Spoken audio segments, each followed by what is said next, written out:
Hello student, आप लोगों का मेरे चैनल पर स्वागत है। और जैसे कि हम लोग यूनिट 10 पढ़ रहे थे, तो कुछ प्रॉब्लम की वजह से मैं वीडियो नहीं डाल पाई थी। सो आज का वीडियो जो है वो यूनिट 10 बी पार्ट हम लोग कर रहे हैं।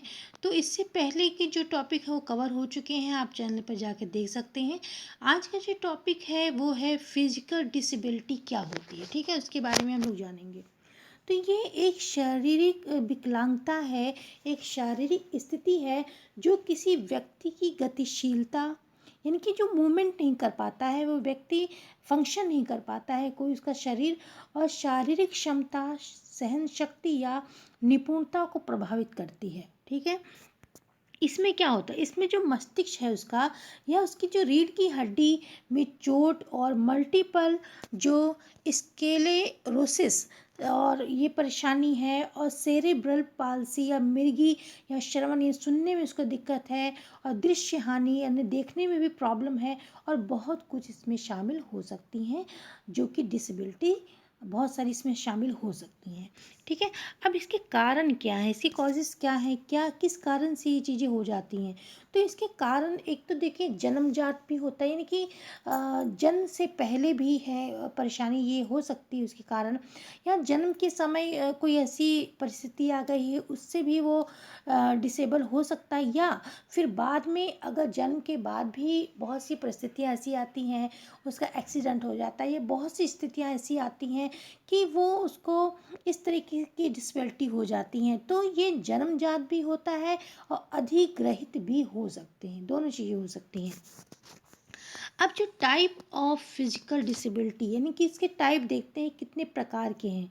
तो पहला तो देखिए, इसमें एक तो जो तंत्रिका होती है, यानी कि न्यूरो जो सिस्टम है हमारा, उसको उसकी वजह से जो इम्पेयरमेंट है, यानी कि न्यूरोमोटो इम्पेयरमेंट, इसके कौन कौन से हैं, सेरेब्रल पाल्सी है, मल्टीपल स्क्लेरोसिस है, और तीसरा है मस्कुलर डायस्ट्रोफी है, और फिर है पोलियो, और फिर है सीजियर्स डिसऑर्डर, फिर है स्पाइनल कोड डिसऑर्डर। तो इस तरीके के जो डिसऑर्डर हैं, जो परेशानियां हैं, दिक्कतें हैं, उसको हो जाती हैं, ठीक है। और दूसरा है मस्कुलर जो उसको, और स्केलेटन जो इसका है, जो कंकाल तंत्र है उसका, उसमें जो प्रॉब्लम्स होती हैं, जैसे लिम्ब डाइफिशिएंसी हो जाती है, मतलब उसमें कमी आ जाती है, या स्केलेटन डिसऑर्डर हो जाता है, या जुवेनियल अर्थाइटिस हो जाता है। तो उसमें क्या होता है, इसमें स्वेलिंग हो जाती है उसके शरीर के उसमें, तो इस तरीके की परेशानियां उसको आ जाती हैं, ठीक है। अगला देखते हैं। अगला है कि जो अब हम पढ़ेंगे जो मल्टीपल, यानी कि जो मल्टीपल डिसेबिलिटीज़ हो जाती हैं, बहुत प्रकार की डिसेबिलिटीज़ हैं, विभिन्न प्रकार की, और जो डिसेबिलिटीज़ हैं यानी फिजिकल तो है ही, और जो मानसिक रूप से तो है ही, साथ में और भी चीज़ें हैं, तो उनको देखते हैं।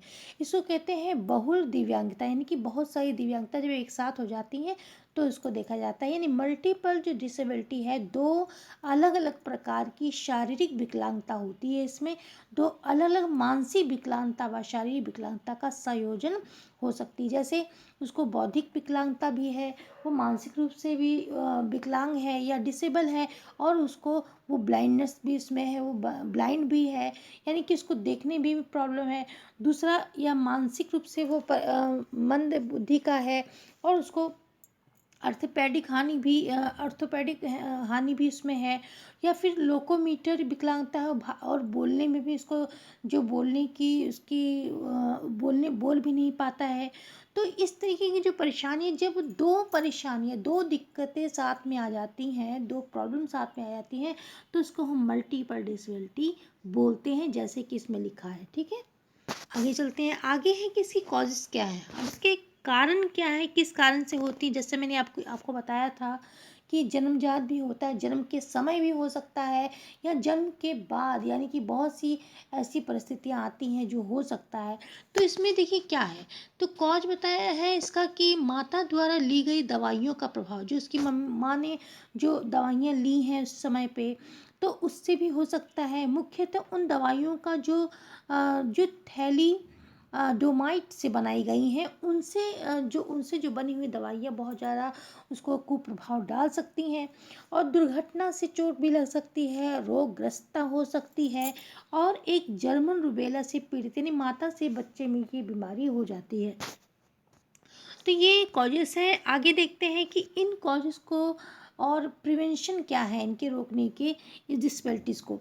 तो देखिए प्राकृतिक कारक क्या है, जो अगर प्राकृतिक कारक के कारण देखें तो एक तो जन्मजात कारण हो गया और जन्म से पूर्व प्रभावी कारण है ही कि इनके जो पेरेंट्स हैं अगर उन्होंने उसकी माँ ने मदर ने अच्छी डाइट नहीं लिया है या अच्छा पोषण नहीं लिया उस समय पे, तो वो बीमारियां उसको हो सकती हैं या उसको जो उसके क्रोमोसोम है उसकी वजह से भी उसको बीमारियां हो सकती हैं। साथ में कोई जैसे जन्म के समय प्रभावी कारण हो सकते हैं या वंशानुगत जो जीन्स होते हैं उनके कारण भी उनको बीमारियां हो सकती हैं। ठीक है, मतलब ये डिसेबिलिटीज़ हो सकती हैं, बीमारी का मतलब डिसेबिलिटीज़ हो सकती हैं। और मानवकृत कारण के जो मानव ने जो इंसान ने जो भी उसके द्वारा जो उत्पन्न हुए कारण है, जैसे कुपोषण, वो अच्छी तरह से उस बच्चे का जन्म के बाद वो अच्छी तरह से जो उसको न्यूट्रिशन लेना चाहिए वो नहीं मिल पा रहा है, तो वो डिसेबल हो जाएगा, मानसिक रूप से परेशान होगा या शारीरिक रूप से परेशान हो सकता है। या निर्धनता, दुर्घटना के कारण, प्रदूषण के कारण भी अगर जिस वातावरण में रह रहा है वो बहुत ज़्यादा प्रदूषित है तो वहाँ पे भी उसको डिसेबल हो सकता है। मनोसामाजिक कारण हो सकते हैं, चिकित्सकीय सुविधा के अभाव के कारण भी उसको वो डिसेबल बच्चा हो सकता है। अब ये तो हम लोगों ने कॉजेस पढ़ लिया, अब प्रिवेंशन क्या है इसके। तो इसका जो उपचार है देखिए प्राथमिक स्तर पर क्या होता है, इसके प्राथमिक स्तर पर करते हैं कि इसके अंतर्गत जो बीमारियां हैं, किसी तरह की विकलांगता की शुरुआत से पहले रोकथाम की जाने वाली कार्यवाही आती है। यानी कि जो बीमारी अभी शुरू नहीं हुई है, शुरू होने के लिए पहले से ही उसको रोक देना। ठीक है, अगर मान लीजिए किसी माँ से बच्चे में अगर वो परेशानी आ जाती है, तो अगर वो उचित खुराक ना लेने की वजह से हुई है, तो अगर उसको पहले से ही उस माँ को अच्छी तरह से न्यूट्रिशन वाला फूड दिया जाएगा तो उस बच्चे में कमी नहीं आएगी। तो कहने का मतलब ये है कि इसके अंतर बीमारी किसी तरह की विकलांगता की शुरुआत जो होने वाली होती है उससे पहले ही रोकथाम की जाने वाली कार्यवाही इसमें आती है और इससे बीमारी और विकलांगता की संभावना समाप्त हो जाती है। अगला जो द्वितीय रोकथाम है, सेकंड लेवल पे जो हम इसका रोकथाम करते हैं, उसके अंतर्गत रोग या बीमारी की प्रगति को उसके प्रारंभिक चरण यानी कि इसकी जो स्टेज होती हैं, जैसे अभी जो बीमारी है, जो डिसेबिलिटी है वो फर्स्ट स्टेज पे है, सेकंड पे, थर्ड पे, तो पहले ही प्रारंभिक स्तर पे इसको रोक दिया जाता है ताकि जटिलता को समाप्त किया जा सके। जब कोई बीमारी जब उस पे एक ही स्टेज पे जब बढ़ती है तो उसमें जटिलता बढ़ती रहती है और बीमारी पूरा अपना उसमें फैलती रहती है, पूरे शरीर में कोई भी परेशानी है, दिक्कत है वो फैलती रहती है। तो उसको उसके प्रारंभिक चरण में यानी कि जो पहला स्टेज है उसी में उसको रोक दिया जाता है ताकि जटिलता को समाप्त किया जा सके। अब जो तीसरा रोकथाम का उपाय है, तृतीयक जो है तीसरा में क्या किया जाता है उसको देखिए। इसमें रोगी को सामान्य स्थिति के पास या सामान्य स्थिति में वापस लाने हेतु, यानी कि इसमें दिक्कत हो गई है यानी कि डिसेबल है वो बच्चा, उसको सामान्य स्थिति में लाने के लिए यानी कि वो समाज में किस तरीके की अपने सामान्य जीवन जी सके, तो ये तो शारीरिक, मनोसामाजिक और व्यावसायिक उपाय शामिल होते हैं। चलिए अब ये सामान्य रोकथाम के उपाय क्या हैं इनको देखते हैं। सामान्य रोकथाम के उपाय हैं कि लोगों को शिक्षित और जागरूक करना। जो भी व्यक्ति हैं उन लोगों को इन सब बीमारियों के प्रति ये किस कारण से ये सब चीज़ें हो जाती हैं, बच्चा डिसेबल हो जाता है, इन सब चीज़ों को पहले से ही लोगों को जागरूक किया जाए, उनको शिक्षित किया जाए। दूसरा है कि महिलाओं को अपनी जब जब वो गर्भावस्था के दौरान और जन्म के समय और अपने बच्चों के लिए विशेष उपाय अपनाना। ठीक, अगला है आपका महिलाओं के लिए पर्याप्त पौष्टिक और आहार और जो चिकित्सीय सुविधा उपलब्ध करवाना, एक ये हो गया।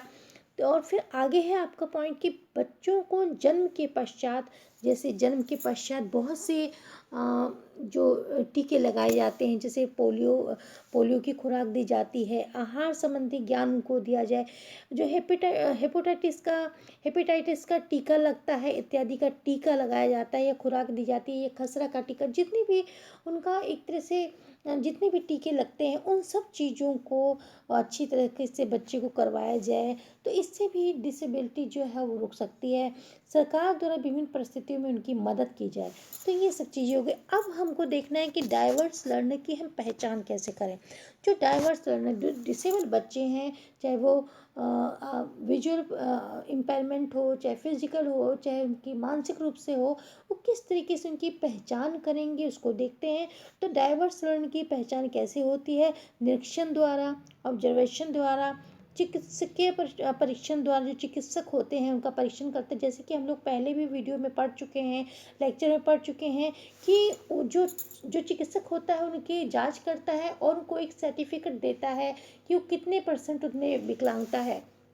मानसिक परीक्षण होता है, व्यवहार का अवलोकन, उनके व्यवहार का अवलोकन किया जाता है कि वो अपने दैनिक कार्य ठीक तरह से कर पा रहे नहीं, और कि मानसिक रूप से जो कार्य उनको कर पा रहे हैं कि नहीं कर पा रहे, इन सब चीज़ों के व्यवहार का अवलोकन द्वारा और शैक्षिक परिणामों के द्वारा भी उनकी जांच की जाती है, उनकी पहचान की जाती है। ठीक है।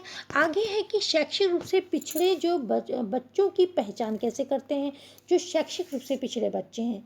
ठीक है। जैसे कि मान ली कि जो एकेडमिक उनका वो है, जैसे मानसिक रूप से पिछड़े हैं, कुछ अपने जो उनके साथ के बच्चे हैं उनकी अपेक्षा वो बहुत कम गति से हर चीज़ को सीखते हैं, तो ऐसे बच्चों की पहचान हम कैसे करते हैं? व्यक्तिगत बुद्धि परीक्षण करते हैं, मानकीकृत उपलब्धि परीक्षण करते हैं, सामूहिक परीक्षण करते हैं, उपलब्धि परीक्षण करते हैं, और अन्य मनोवैज्ञानिक परीक्षण उनका करवाते हैं, और विभिन्न परिस्थितियों और व्यवहार का ज्ञान भी उनको ज्ञान से भी परिचय लेते हैं। ठीक है।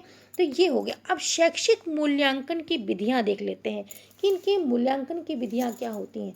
तो देखिए, जैसा कि एक फॉर्मेटिव असेसमेंट होता है या एवोल्यूशन होता है, तो उसमें क्या होता है, फॉर्मेटिव में क्या होता है, ये एक शैक्षिक कार्यक्रम के दौरान या शिक्षा सत्र के बीच बीच में समय समय पर छात्रों की उपलब्धि का मूल्यांकन किया जाता है। जो आपके यूनिट टेस्ट होते हैं, आपने स्कूलों में देखा होगा कि यूनिट टेस्ट होते रहते हैं, तो ये फॉर्मेटिव होते हैं कि जो समय समय पर बच्चों की जो उपलब्धि उन्होंने कितना सीखा है उसकी जांच करने के लिए मूल्यांकन किया जाता है। इसको फॉर्मेटिव या संरचनात्मक एवोल्यूशन भी कहा जाता है। ठीक है। अगला है समेटिव, यानी कि ये जो होता है, ये शैक्षिक कार्यक्रम के अंत में या सत्र की समाप्ति पर छात्रों की उपलब्धि का मूल्यांकन किया जाता है, तो उसे योगात्मक मूल्यांकन या समेटिव एवोल्यूशन एवोल्यूशन कहा जाता है। ठीक है। अब आगे हम देखते हैं कि अक्षम जो शिक्षार्थी हैं उनका मूल्यांकन कैसे किया जाएगा।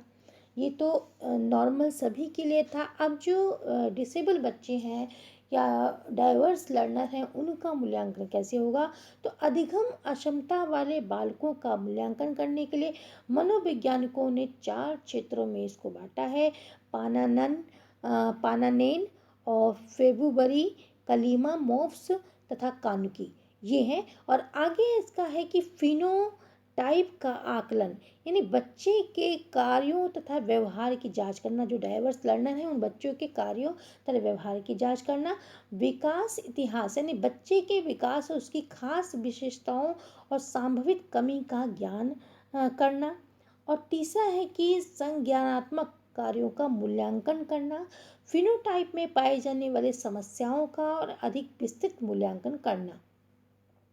फिर आगे है आपका संशोधन एवं हस्तक्षेप कारक। ये बच्चे के वातावरण और उसमें साथ तालमेल तथा समस्याओं को संशोधित रूप से निर्धारण करने की क्षमता से है, इसका मतलब। और आगे अगर देखें हम लोग, तो आगे है जो तकनीक और उपकरण, जो इसमें जो डाइवर्स लर्नर है उनकी जो हेल्प करती है, जो जो तकनीक और उपकरण, उनके बारे में जान लेते हैं। जैसे कि आपके सिलेबस में है, इसमें देखिए आईसीटी, पहला पॉइंट है कि आईसीटी की सहायता से आप दृष्टि बाधित व्यक्ति की साधारण पाठ्यक्रम तक पहुंच बढ़ाने के लिए और उसके अकादमिक प्रदर्शन को बेहतर बनाने में सहायता करती है आईसीटी। दूसरा पॉइंट है कि दृष्टि बाधित लोगों के लिए ऐसी छड़ी होती है जो कंप्यूटर प्रोसेसिंग कौशल सहित होती है। बैट इकोलोकेशन सिग्नल उसमें होते हैं, जैसे कि नई तकनीक विभिन्न स्थानों पर आने वाली जो रुकावटें होती हैं उनका पहले से वो पता लगा लेती है। और इसमें कैसे पता लगता है, इसमें वाइब्रेशन सिग्नल होते हैं, हैप्टिक सिग्नल होते हैं, साउंड अलार्म्स द्वारा उसको सचेत किया जाता है कि आगे कोई समस्या है या आगे कोई रुकावट है। ठीक है, आगे जो अगला पॉइंट है कि सॉफ्टवेयर और हार्डवेयर जो कि विकलांग लोगों को वेब के साथ बातचीत में सुधार करने के लिए उपयोग किए जाते हैं।